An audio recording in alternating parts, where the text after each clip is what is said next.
All right, guys, I got a Vote mini excavator here. It's a VTW 15, I believe. VTW 15, 1500 kg. This one, we've got some tracks here that are worn out on it. And so we've bought some replacement tracks for it. I'll just show you guys how to change those. I'm just gonna check the hours on this thing just to see how many hours it has, just so you have an idea of hours in relation to how long the tracks lasted. I'll just put my key in there, give me a minute here. The first thing that you got to do is swing the boom over, lift your tracks up with the bucket there, so we've got it raised. You can see these are the tracks here. The reason why we're changing these tracks is because the tracks are starting to slip off when we're doing basic turns. And the reason is these teeth are worn out and they're falling out. There's only a few teeth that are left in these tracks right now. See, missing here, we've got a tooth there. You can see next to the new ones here, all the teeth are in there, right? So first step, what size socket do we need there? 14. Line it up here. You're getting quick at these now, eh? You had to pop them off so many fucking times. Came off 4 times. Yeah. So just rolling forward, these just flop off where there's no teeth. It's like every... I was fuck this called. Get me the big machine here now. Basically, we just need to loosen this guy. So there's a big nut in there. There is a wrench that the machine comes with. We don't have it. We're just going to use a pair of pump pliers. That's what adds tension to the track. It retracts the big wheel here in the back. You can see the tracks are starting to loosen up. Love this thing. They're just wore through them all. Track off. We'll clean it up a bit.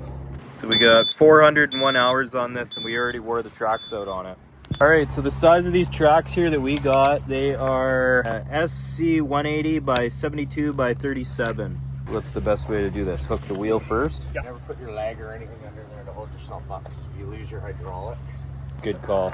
Never put anything underneath these tracks, right? Which one were you using? I didn't see. This one is going back. Let me know when.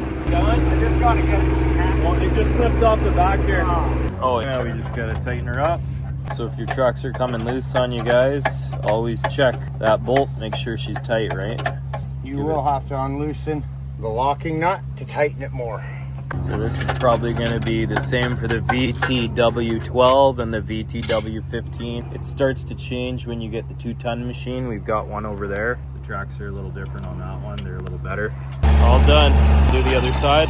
Just looking at the tracks here at how worn they are. So those are for...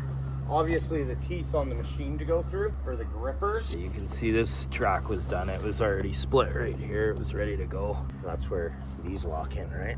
So here's a good indication. This one's ripped out already. There we go. That's what happens to them.